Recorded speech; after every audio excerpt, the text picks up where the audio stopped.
Welcome to the Explainer. So what really makes a country a great place to live? Is it just about having the most money? Well, today we're going to tear that whole idea apart and look at a completely different way to measure what success actually means. Let's get into it. It seems like a simple question, right? But the answer, well, it's way more complicated than you'd think.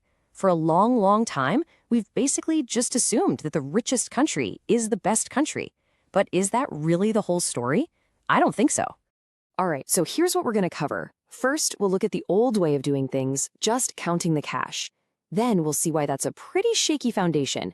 After that, we'll explore a totally new vision for progress, how we actually measure it, check in on how the world's doing with these new goals, and wrap up with a look at how we're all connected in this. Okay, so for ages, the main tool in the toolbox for sizing up a country's success was basically just one big number. Think of it like a single grade on a report card, supposed to tell you everything you need to know about how well a country's doing financially. And that number is called per capita income. The idea is super simple. You just take all the money a country earns in a year, divide it by the number of people, and boom, you've got an average income. It's clean, it's tidy, and it makes comparing countries seem really easy. Sounds good, right? Well, this is where the plot thickens, because that simple average, it can be dangerously misleading. It's like trying to understand a whole movie by just looking at one single frame. You miss all the important stuff, all the context. Let me show you what I mean. Let's imagine a small town. It's not a real place, but it's the perfect example of how these averages can fall apart. So in this town, you've got two very different groups of people. You've got a tiny elite, just 50 people, and they're all pulling in a cool $500,000 a year. And then you have, well, everybody else, 1,000 people, and they're each making just 25 grand. Okay, so let's do the math. We add up all that money, divide it by the total number of residents, and what do we get? A per capita income of almost $48,000. Now, if you just saw that number on a spreadsheet, you'd think, wow, that town is doing pretty well. But, and this is the whole point, that number is basically a fantasy. It doesn't reflect the reality for 95% of the people who actually live there. For that huge group making 25K, that average is totally meaningless. It's a distorted picture, completely warped by a handful of super rich residents. And this isn't just some made-up story problem. By the 1980s, the world was waking up to this exact issue on a global scale. We realized that chasing economic growth at all costs was leaving a lot of people behind and, frankly, trashing the planet. Something had to change. So to figure this out, the UN put together this commission, the Brundtland Commission, and in 1987 they released a landmark report called Our Common Future. And honestly, it completely changed the game.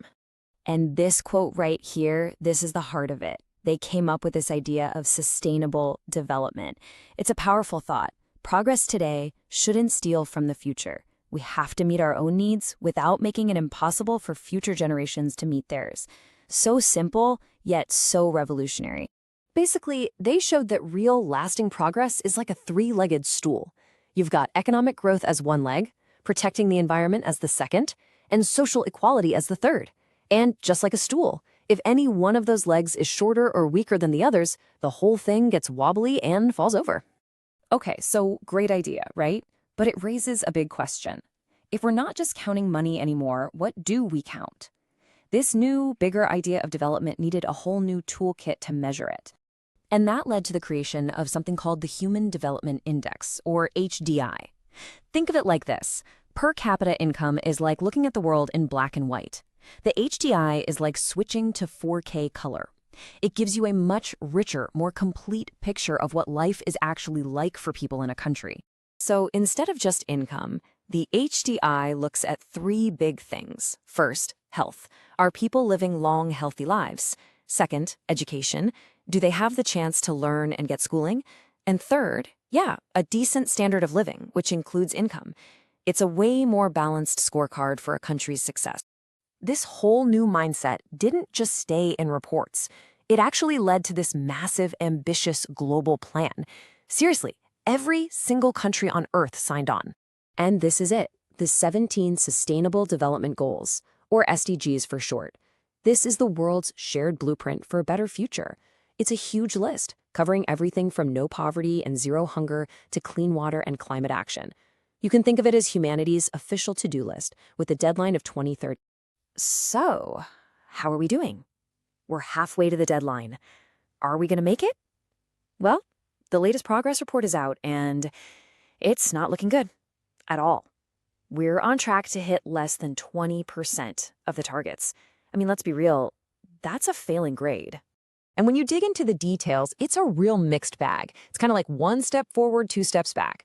For example, we're doing great on things like getting more people online. Awesome. But at the same time, we're actually going backwards on other super important targets.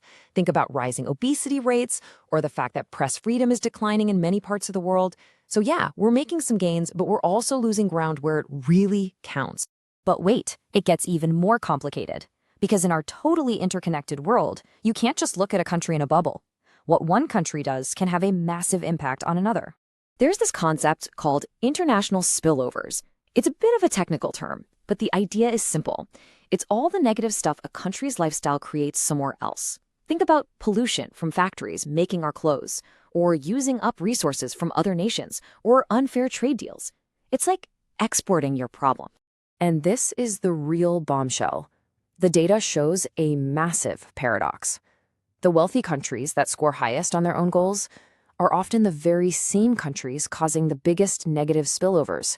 It's like they're getting an A+ on the report card, but they're doing it by outsourcing all the hard, dirty work to other countries. Which brings us to the big central challenge of our time. It's not enough anymore to just ask, is my country doing well? We have to ask, is my country's progress coming at someone else's expense? The real question is, how do we build a world where one nation's success doesn't create another's failure? How do we all move forward together?